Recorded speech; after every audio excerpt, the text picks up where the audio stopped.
Мен колледжге баратын едім. Мен күн сайын спортпен 5 сағат айналысатын едім. Сонымен қатар құрылыста жұмыста істейтінмін.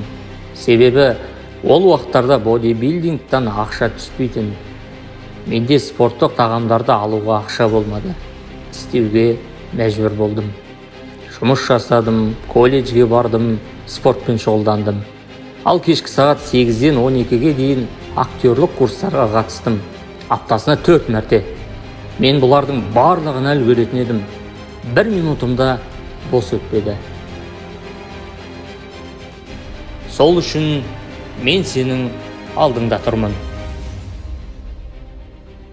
20 жасымда Лондонға келдім. Дүниежүзілік сыйлықтың бірі әлем мырзасы белбеуін жеңіп алдым. Ең жас әлем мырзасы атандым. Себебі менде мақсат болды. Егер сіз қайда бара жатқаныңызды білмесеңіз, көрмесеңіз және оны мақсатсыз істесеңіз, онда сіз жай ғана тірісіз, ешқайда жете алмайсыз. Америкада 74% адам өз жұмыстарын сүйіп жасамайды. Сол үшін өміріне риза емес. Мұның бәріне олардың алдына ешқандай мақсат қоймай әрекет етуі себеп. Жұмысқа жай ғана мақсатсыз барады, мақсатсыз жүреді. Дегенмен түбі жұмыс жасау қажет. Бірақ мұндай жұмыстың пайдасы жоқ. Бұл ешқандай бақытқа бөлемейді. Тек 7% адамдар ғана істеп жатқан істеріне риза. Мен киноға түсіп жатқанда көпшілік менен сұрайды: сен қалайша сонша ауыр зілтемірлер мен қиын жаттығуларды жасасаң да мәз болып күліп жүресің? Басқаларды сен жасап жатқан жаттығуларды жасап жүр. Бірақ олардың жүзіне қарасақ, зорлық пен мәжбүрлікпен істеп жүрген адамның түрі. Неге олай? Мен әрдайым мен өз мақсатыма қарай бара жатырмын деп жауап беремін. Әлем мырзасы белбеуі мақсаты тұратын алдымда. Және әрбір жаттығу, әрбір ауыр тасты көтеру менің мақсатымды шындыққа айналдыратын еді. Мен 200 килограммдық тасты ғана көтеріп қанағаттанып отыра алмайтынмын. Мен 2000 килограммдық тасты ғана көтеріп қанағаттандырып отыра алмайтынмын. Мен әр жаттығуыма сабырсыздықпен ұмтылып жасайтын едім. Сеніңіз мақсатыңыздың болуы және оған ұмтылу ісіңізге мән кіргізеді. Әрбір істе мақсат болу парыз. Мақсат соншалықты қажет. Мұхаммед Әли орнынан тұра алмағанша жаттығу жасайтын. Өз көзіммен куәгер болғам. Бір күні залда жаттығу кезінде бір журналист келіп, одан қанша жасадыңыз деп сұрағанда, мен денем ауырмағанша санауды бастамаймын деп жауап берді. Ойлап қараңызшы, ол денесінде ауырлықты сезінбегенше санамаған. Демек, ол бокс пен жанкештілікпен айналысқан деген сөз. Сойқан жақаттылықпен айналысу әр салада болуы мүмкін. Сенің кім екенің маңызды емес. Орныңыздан тұра алмай қалғанша жұмыс жасаңыз. Ешқандай сиқыр жоқ мұнда. Тек қана еңбек, еңбек. Барлық таңғажайып тек еңбектің арқасында. Адамдар жаттығу залына баруға уақытым жоқ дегенде қаным қараяды. Тым болмаса күніңнің 45 минутын спорт немесе қандай да бір өз сүйікті ісіңмен айналысуға болады ғой. Рухани немесе физикалық. Ойлап қара, сен күніне 1 сағат тарихты оқисың. 365 күннен кейін тарихтан қаншама дүние жинағаныңды елестет. Мысалы, музыка тарихын. 1 жылдан соң қанша нәрсе біліп аласың. Сен күніне 1 сағат бизнес жобаңмен айналыс. Өзің жолға қоймақшы болған бизнесті. Енді тағы елестет. Сен қаншалықты жетістікке жетіп, ақша табуың мүмкін. Адамдар маған уақытым жоқ дегенде, оларға шынымен де жаным ашиды. Бір күнде 24 сағат бар. Оның 6 сағатында ұйықтайсың. 18 сағатың қалады. Ау, ана жерде біреу басын шайқап жатыр. Меніңше, жоқ, мен 8 сағат ұйықтаймын деп жатыр. Солай ма? Онда бар да тезірек ұйықта. Сонымен, бізде 18 сағат. Дені сау адам 8-10 сағат жұмыс істейді. Мақұл, 10 сағат дейік. 8 сағат қала ма? жолда 1-2 сағат жүресің, жарайды 2 сағат.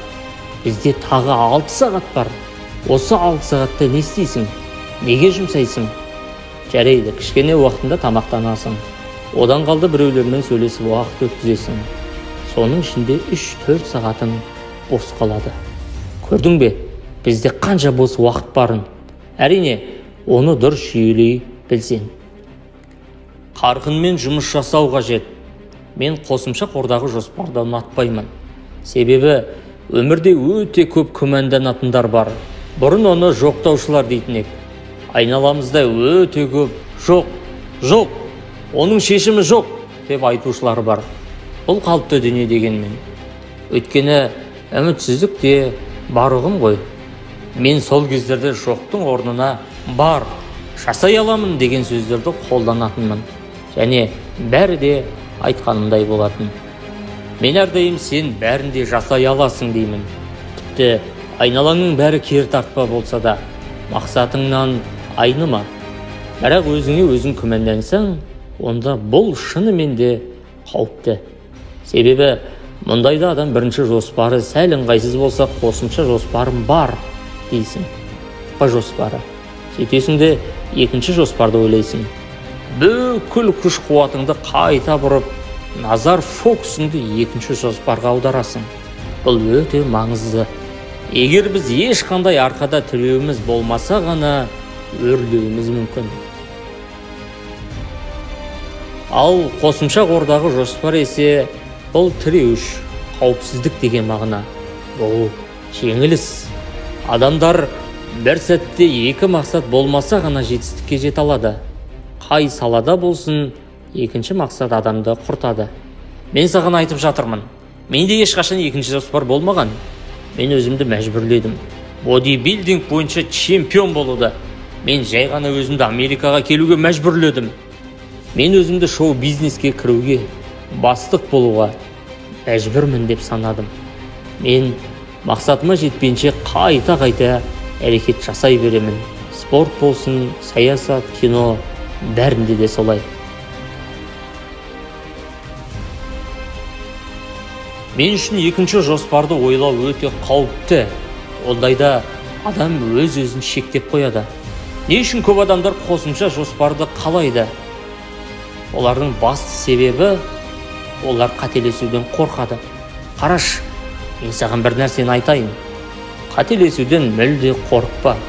Қателесу бұл қалыпты жағдай. Баспалдақтан көтерілу үшін қателесу шарт. Қателеспеген адамның өзі жоқ. Майкл Джордан бір сұхбаттарының бірінде былай деген. Майкл, сен тарихтағы ең ұлы ойыншысың. Жетістігіңнің себебі неде? Мен бұл деңгейге дейін себетке 9000 мәрте доп түсіре алмағанмын. Қаншама ойындарда 9000 рет жеңілген. Бұл қателіктер оған кері әсерін берді ме?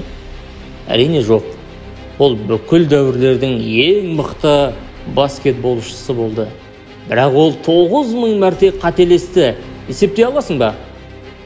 Бұл қалыпты жағдай.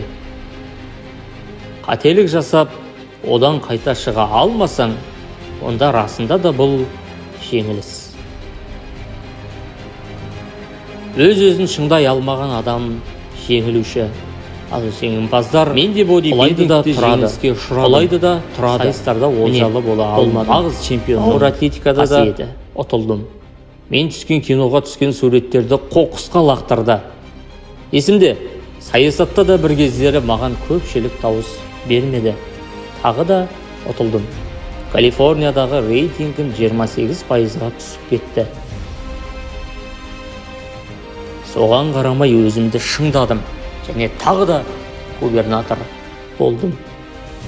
Біз бәріміз жеңілеміз, бәріміз қателесеміз. Және бұл қалыпты жағдай. Жай ғана алға ұмтыл, және өз жоспарындағы жұмысты жаса. Қателесуден қорықпа. Мәтінді аударып тәржімалаған Нұрболат Жексенбай.